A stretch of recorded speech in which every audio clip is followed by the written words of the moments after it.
ನಾಳೆ ಅಂದರೆ ಸೆಪ್ಟೆಂಬರ್ 17ನೇ ತಾರೀಕು 2025ರಂದು ಇಂದಿರಾ ಏಕಾದಶಿ.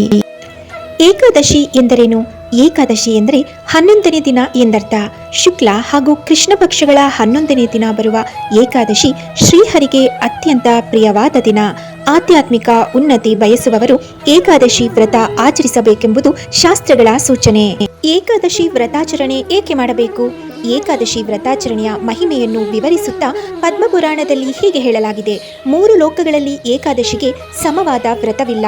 ಈ ವ್ರತವನ್ನು ಸರಿಯಾದ ಮನಸ್ಥಿತಿ ಇಲ್ಲದೆ ಮಾಡಿದರೂ ದೇವೋತ್ತಮ ಪರಮಪುರುಷನ ಒಲುಮೆಯಿಂದ ಅನಾಯಾಸವಾಗಿ ವೈಕುಂಠವನ್ನು ತಲುಪಬಹುದು.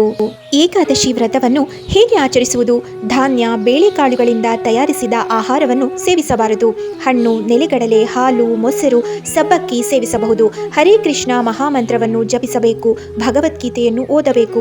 ಹರಿಸ್ಮರಣೆ ಮಾಡಬೇಕು.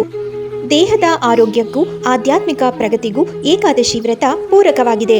ಮನಸ್ಸಿನ ನಿಯಂತ್ರಣಕ್ಕೂ ಸಹಕಾರಿ.